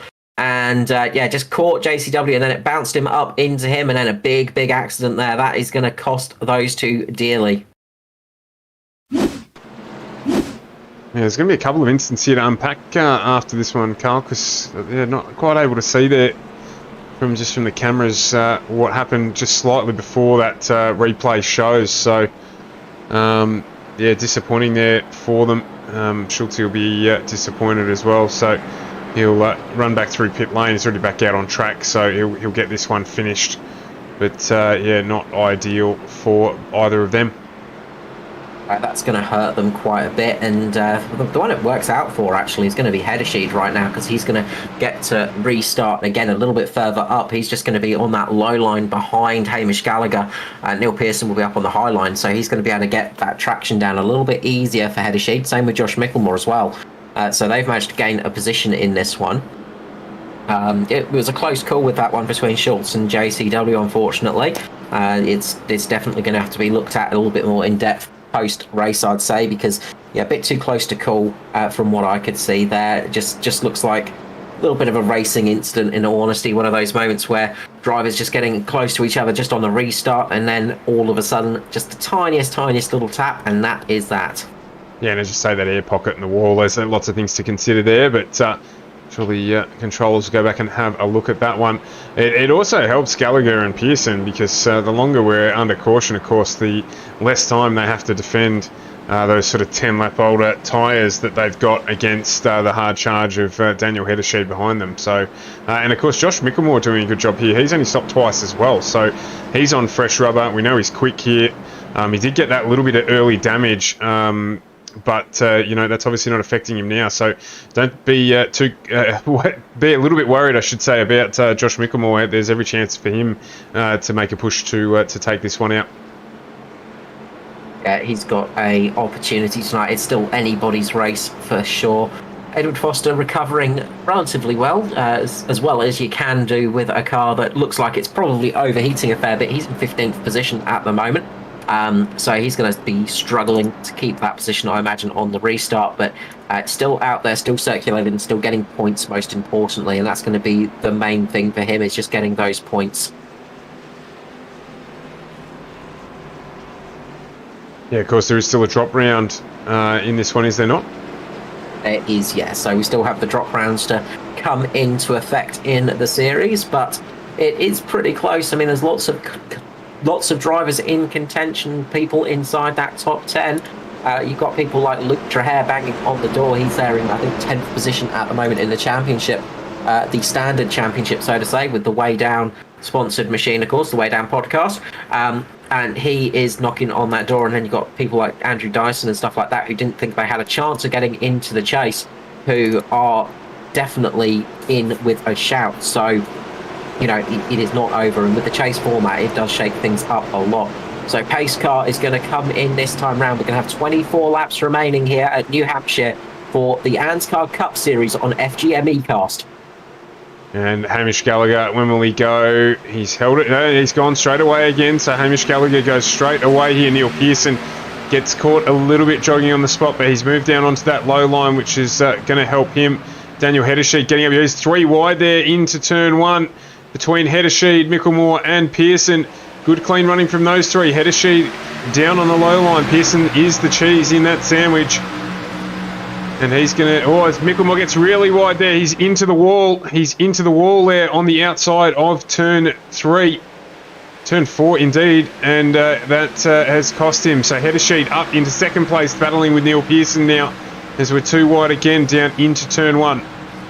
Pearson getting a big tank slapper. His rears just gave up a little bit on him. They're side by side, very close between Pearson and Heddersheet. Ryan Jones going around. Ryan Jones going around in the background. That's going to bring the caution out. Yeah, it is indeed, and Heddersheet will be thankful because he's going to retain second place after that one. So he's going to get a front row view of it all, I believe. Actually, it looks like Neil Pearson's moving back up in front of him there, so last full lap around. But good close racing at the start there from Mickelmore, Heddersheet and Pearson. Mickelmore just getting up into the wall a little bit, which cost him, and allowed for Heddersheet and Pearson to make their way through. So, of course, Hamish Gallagher checked out at the start. Yeah, this is just going to mean Hamish Gallagher's got to do it one more time there. We saw some great battling between Heddersheet and Pearson and Mickelmore, and that was getting pretty tasty. Yeah, absolutely. You got to love it when they're getting together that close, racing together that close without getting together. It's really, really good for us to be able to watch. There was plenty of that last night, and we're seeing it here tonight. Yeah, seeing plenty of action there tonight, and yeah, it's just going to be, it's going to be some interesting stuff post-race. I think a few drivers getting a little bit heated out there as well, so watch out for that one as it goes on. So yeah, there's going to be, I reckon there's going to be a few chats post-race. Just means we need to keep the post-race interviews short, Carl, so that we can jump up and have a listen. We might see a few private rooms forming up tonight, I think.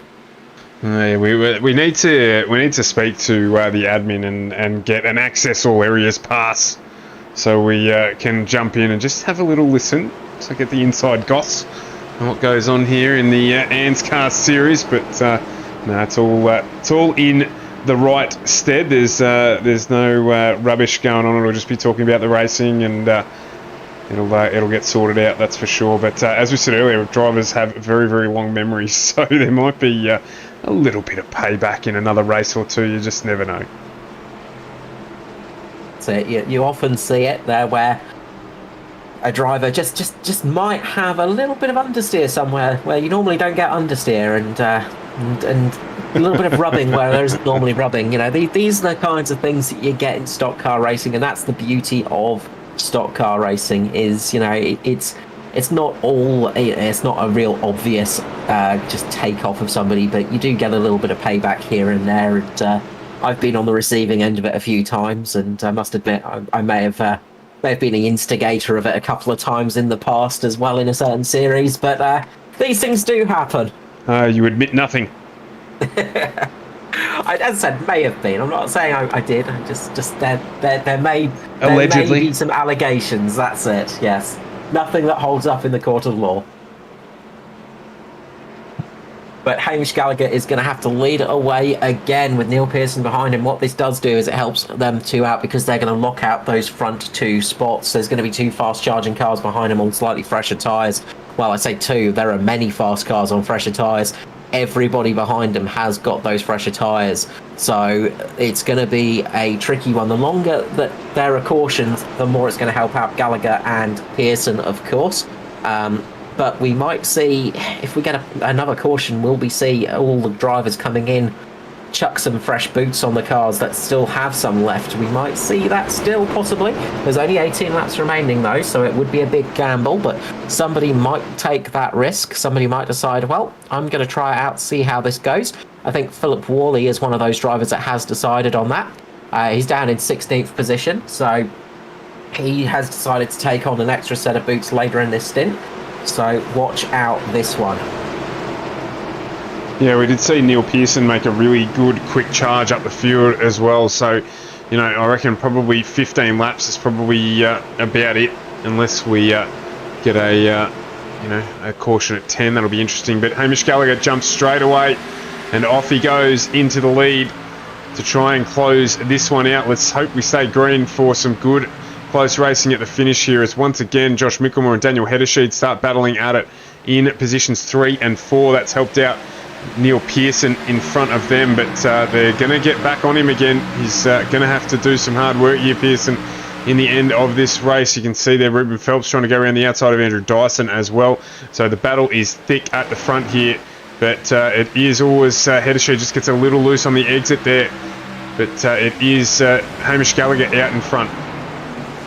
Yeah, Hamish Gallagher getting a great run away there. He was quicker than a whippet with dynamite up its butt. Very, very quick off the line for Gallagher, and that's given him a nice little bit of breathing room to Neil Pearson, who's going to be a little bit of a blocker. Huge another wreck in the one. background. Philip Worley. Philip Worley got around. We don't have a caution, though. That's the most important thing. No caution flag. So that is some good news for a few drivers. So I'm just going back and have a little bit of a look at that, as you can see there, Hedershy is getting up there.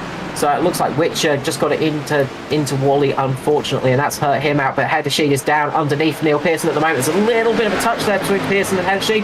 And Hedershy is going to make that move. You can see Pearson just going up, just touching the wall slightly. Those guys catching up, and there's another spin in the background. Somebody else has got around. But There's Mirko Deltonac down in the background there. Still green flag racing, thankfully, so it's remaining green. This is good news for Hedershy. He is charging up on Hamish Gallagher now. He's going to have some pace on Hamish. They've got 14 laps remaining, so we are getting towards that point. A little bit further back, you've got Luke Trahair and JCW, Joshua Carroll Walden, fighting it out. They are battling for position. Looks like Luke Trahair is able to get underneath JCW at the moment. Ruben Phelps is on the move as well, getting past Andrew Dyson. Those two keeping the battle going side by side at the moment. Just keeping an eye on where the battles are happening at the moment. Luke Trahair and JCW are pretty spicy, as well as Phelps and Dyson. Yeah, and of course, Stevie Williams trying to go with Luke Trahair here down underneath, makes it 3 wide, if you don't mind. And there's a huge gaggle of cars coming up on the back there. Dave Douglas as well, getting into the action. You mentioned him earlier on about just managing his race eyes. He gets real loose there down underneath. Sorry, Dave, I didn't mean it, mate. I just wanted to mention your name, but I don't do it again. Trahair there gets passed by Stephen Williams, so it is thick here with 14 to go between Williams, Trahair, Joshua Carroll Walden, Robbie Curtis getting involved in that one at the front. Daniel Hedershy and Hamish Gallagher have checked out, but they're close together. We'll have a look here. At the moment, Hedershy is flying here so much quicker than Gallagher. He's really catching up, staying on the back of Gallagher, and you've got to say this is going to be a when rather than if moment. Those guys are looking extremely racy at the moment. Few more passes for position at the moment. Danny G's trying to work his way back up through the field from that earlier incident. He's currently just getting up past Foster, trying to make that move, but can't quite make it stick at the moment. Gallagher's doing a great job of defending up the front still, keeping that car ahead, but Hedershy is putting all the pressure he can onto the leader as it stands, but there are a fair few battles going on. It's just trying to keep an eye on where the right one is to watch. I'll keep the focus at the front here for the minute. Also Pearson and Mickelmore there having a go with Dyson involved in that grouping. Got Trahair and Carroll Walden still fighting. Stephen Williams has checked out a little bit on that battle. So Dave Douglas looks like he wants to try and get up into the top 10 as well. He's on slightly fresher tyres. So taking advantage of that slightly fresher rubber at the moment. He's got some good speed at the moment, but Danny G as well is also working his way. So Danny G is definitely not giving up this one. He wants to try and get at those positions back after he lost them. Andrew Dyson has got on to the inside of Josh Mickelmore at the moment. They're going to run a little bit wide. This is going to give Ruben Phelps the opportunity to make a bit of a move on Josh Mickelmore at the moment. They're going to be side by side as Ruben Phelps just loses the rear end, catches the slide there. Good job from Ruben, but that's going to cost him a little bit of time. That's going to drop him back a little bit. Meanwhile, Joshua Carroll Walden's making a move with Riley Curtis. Riley Curtis down the inside of Joshua Carroll Walden as it stands. Riley Curtis going to make that move. He's going to slide up in front of JCW, hold that position, try and keep him back. JCW's going to get the up and under at the moment. Will he be able to break later? He's got Danny G right behind him as well, fighting with Dave Douglas. These battles are going thick and fast as we've only got 8 laps remaining right now. Meanwhile, at the front, Heddersheed is all over the back of Gallagher. Heddersheed is looking to try and put pressure on Gallagher at the moment. He's going to try for a little bit of a late braking move, try and push Gallagher out wide, try and force him to that high line so he can get up and underneath him. He needs to make a run, and he looks like he might have one here. He's going to get a good run down to the first corner. He's going to brake late here, go for the underneath, the 035. He's going to make the move on the 13. They make a little bit of contact, little bit of nudging there between the two, slight door-by-door contact, but Heddersheed's going to make the move, get in front of Gallagher and take the lead of this race. Yeah, he's indeed. He's going to have to defend here because Gallagher's trying to go back down underneath him as well and do exactly the same thing to him as he does, and he gets it done. So this continues, this battle. Heddersheed and Gallagher. Heddersheed will get a better run out of that corner and does that. He's going to have to try and close the door again. Watch for Gallagher here to try and jump it again down late under brakes. Can he get it done? We've got Heddersheed a little bit too far up. You'd think he should get the drive off the corner here and be able to close this back out. So these two continue to battle away for the lead of this race. In behind, you can see Andrew Dyson has got the job done on Neil Pearson. But there's a change again potentially happening here for the lead. These two get nice and close together again. Great racing at the front of the field between Heddersheed and Gallagher here. As Heddersheed gets a better drive, he's going to be in front going into the corner. Can't quite close the door yet either, so this is just going to continue this ping-pong battle at the front. We've got a caution out. We've got a caution out as Heddersheed was leading there. So Heddersheed is going to be starting in the front there. Who brought the caution out? What happened with that one? Looks like Ryan Nigel Jones Patton. involved in that. Nigel Patton, I think. And I see the 48 of Matt Hunter as well. So we'll see what's happened there. Oh, yeah, that was a big one. Big incident there. So I think it might have been Witcher as well. So Justin Witcher and Ryan Jones. So Witcher's just come up, caught the back of Ryan Jones, and then a big incident there. So Caused some concertina on the front straight. Huge accident there, unfortunately, between those guys.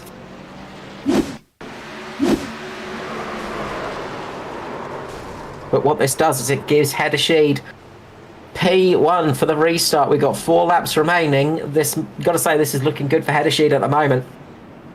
Yeah, Matty Hunter's going to be out of the race, unfortunately. A few cars getting a click through there as well on their way. But, yeah, not a great outcome there for those three.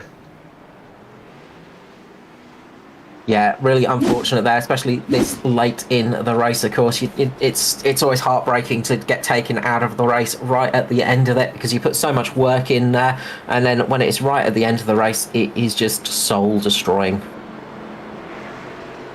Stevie Williams up into 7th position. Dave Douglas actually our biggest mover of the night. He's up 19 spots into P11. He'll be looking to close out a top 10 finish here, which will be a great effort from him. Stephen Williams 15. Ruben Phelps up 11, he's in 6th. He should get a good restart. Watch for him. Neil Pearson's the one who's going to be vulnerable. And Hamish Gallagher, because they're both on older tyres. Andrew Dyson on fresh rubber relatively in comparison to those two. So it could well be here a battle between Heddersheed and Dyson. They're both on rubber of the same age. Yeah, this is going to be I think this is going to be a bit of a wild restart here. We're going to see some very hungry drivers. Dave Douglas up 19 positions as well. He's going to want to try and get inside the top 10. What can Foster do in that very broken car? Can he manage to creep it up inside the top 10 as well in these next couple of laps to try and at least salvage something from tonight for himself? But yeah, this is going to be a absolute wild restart here. We're going to have a pretty much a green-white checker here. It's going to be just 1 lap to go, I think. So it's going to be very close at the end. So this is going to be a absolutely nail-biting one, especially for Daniel Heddersheed. Do we know Carl's he had a win here in ANZCAR? I'm just checking this. So yes, that's something I'm having to check out now. So it will be a... I won't say anything just as yet. I know he hasn't in our time broadcasting. Certainly not in the Cup. I don't think he's had a podium, to be brutally honest, but in our time. So it will be interesting to see his stats here. In saying that, he's got Andrew Dyson to contend with, Hamish Gallagher, Neil Pearson, Josh Micklemore, all people very familiar with heading down victory lane. And he's going to have to contend with them on the restart. The light's out here, so there's going to be 2 to go as we head around. So we're going to do 1 lap. We'll get the white flag, and then it will be off to the finish line. So who is going to get it done? Who's hungry enough to get the win? Well, they're all going to be hungry enough, that is for sure. Who's got the rubber life left? How will Daniel Hedersheed handle the restart here? He's going to have to make sure he doesn't get too much wheel spin. Those around him, experts at it. They've done it before at the front. He's got control of the pack, though, so he's going to be the one who decides when to go. He's got to make sure that it's smooth, though. We're going to get a green-white checker here. So we'll have the green-white checker situation. If you're new to NASCAR, if you're new to over racing, the green-white checker means we're going to go green-white, and then it's the final time round. So this is the only attempt. This is the last restart. If we get another caution come out, that is that. But Hedersheed is going to launch away. When's he going to drop the loud pedal? It is now. He gets a good start there. Hedersheed gets a nice jump there.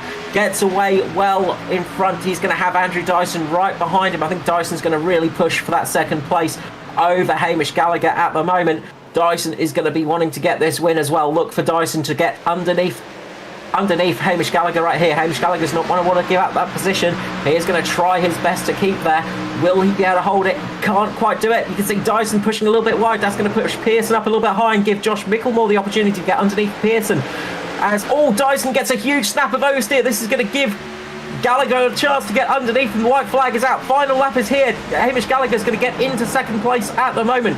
How will Dyson be able to recover from this one? Will Dyson be able to get back? Will we see Josh Micklemore get there? Is side by side for second place. Hedersheed has checked out at the front. Dyson has got a nose ahead at the moment. He's got that second place for the time being. Hamish Gallagher, the last of the late breakers, going in deep there.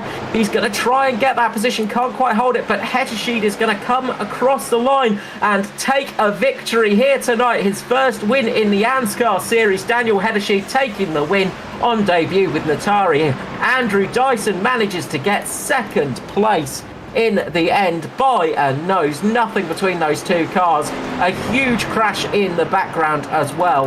A lot of cars caught up in that one, unfortunately. So a lot of cars caught up in the background. Dave Douglas got caught up in that one, and then all of the cars behind there absolutely wrecked. But it was Daniel Hedersheed, Andrew Dyson, Hamish Gallagher in the top 3 positions at the end of that one. Fantastic finish there. Hedersheed getting the restart done perfectly and opening up that big lead at the front of the field. Congratulations. As the number 1 car there, I think that Phil Otto just parked in the fence, but he'll jump out and let Daniel Hedersheed celebrate. Carl, what I believe is his maiden ANZCAR Cup win. It is indeed his maiden ANZCAR victory for Hedersheed. So Dave Douglas lost it on the exit of turn number 4. He lost the rear end there, went up into Matty Ray, and Mr. Sheen has not kept it clean there. A huge crash at the background, and a lot of cars getting taken out, and that gave a few of the cars a little bit further down the opportunity to jump up a little bit higher, but that was a big accident down the back of the pack. So as we bring up the official race results here on FGME Cast for the ANZCAR Cup Series, and it was Daniel Hedersheed taking out his maiden win in his first race in Natari Autosport colours as well, from Andrew Dyson and Hamish Gallagher, who battled right to the end there. Neil Pearson in 4th place with Josh Micklemore 5th. We had Stephen Williams taking home 6th place with Ruben Phelps in 7th. Stephen Williams actually biggest mover of the night in the end, 16 positions. Then we had Luke Trahere in 8th with Danny G in 9th. Riley Curtis rounding out our top 10 for the race this evening. And it was a good one. Second 2 nights in a row, great racing at this track. Yeah, that's it. Not the cleanest of racing, but that is short track racing at the heart of it. Unfortunately, these short tracks not easy to get around and very easy to have a mistake on. But we saw some great side-by-side racing, and we saw a nail-biter there at the finish. That was absolutely all out of the line there. Daniel Hedersheed played that perfectly with that restart. It was key for him. He got very lucky that caution came out when he just got a nose ahead of Gallagher, because that helped him out an enormous amount. Andrew Dyson pipping Hamish Gallagher by nothing across the line. Those two were side by side as they got across the finish line. But yeah, that was one heck of a race there. Lots and lots of action. That's going to be one of those races that's going to take a few hours to work out exactly what happened a bit further down the field for sure.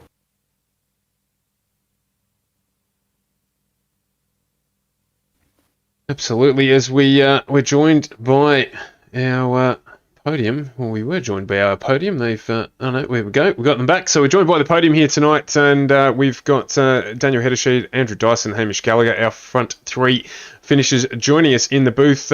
Hamish Gallagher, congratulations on a P3 there. A really, really close contest between yourself and Andrew Dyson at the line.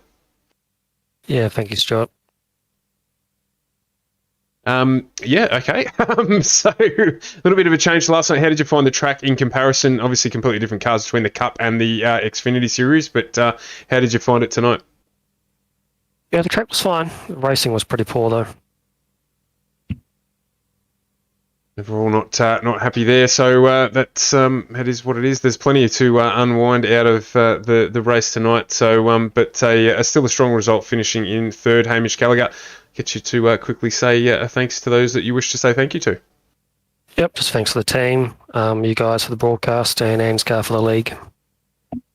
No dramas at all. Hamish Gallagher finishing in third. We'll jump up to Andrew Dyson. Dyso, a second place for you tonight, mate, and it looked like some tough racing out there tonight.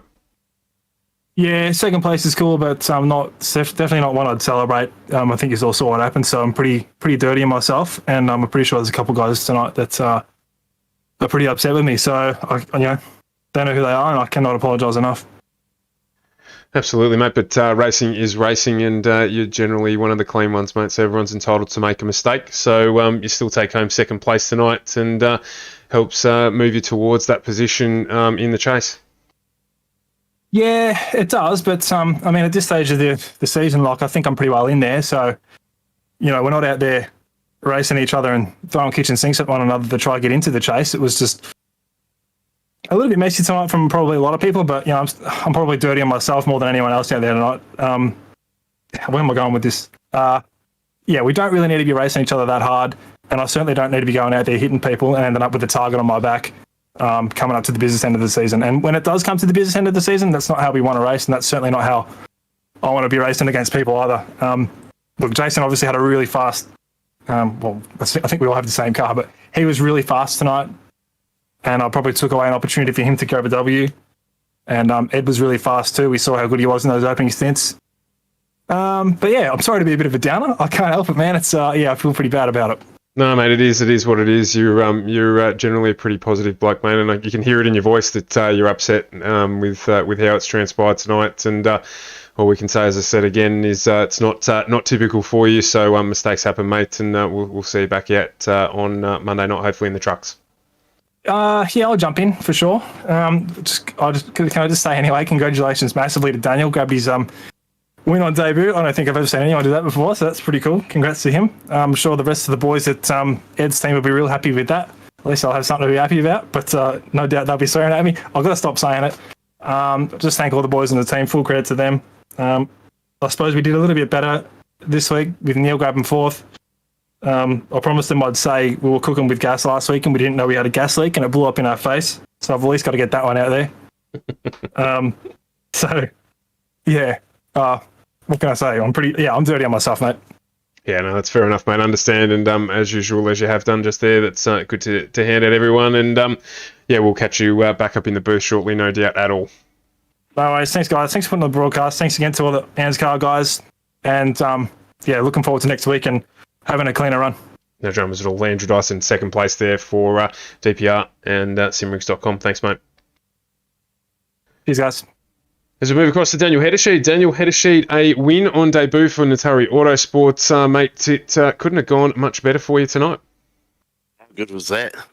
No, that was a really good debut race. I wasn't expecting it. I was just hoping for a nice and clean race, but the more laps out run, the more I realised I was in with a chance at least a podium and got the win. Yeah, you closed out with a lot of pace there. It was really good, particularly with that we sort of had that very fast grouping of cautions. And right at the end there, Carl was calling it, and he said you just had your nose in front against Hamish there to get across the line, which meant you were in control of the field at that last restart. How important do you think that was to you being able to jump away there and get away with the W? Yeah, that was huge. I had to be starting P1 for that restart. Like, I know my tyres, I think I had about 10 laps on the boys behind, but yeah, obviously P1's going to make an easy restart, and yeah, managed, obviously there was a bit of chaos behind from what I'm hearing, and pull away and yeah, keep it clean for the last few laps.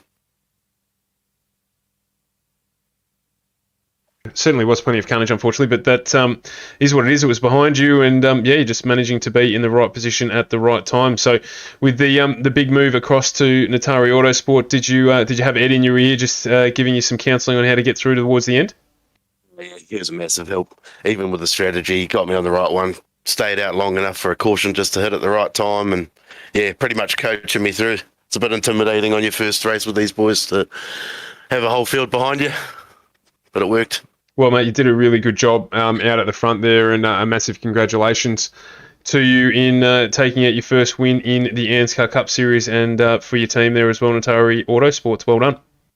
Yeah, cheers. Just the usual, we'll put you under the pump here. The shout out to your sponsors.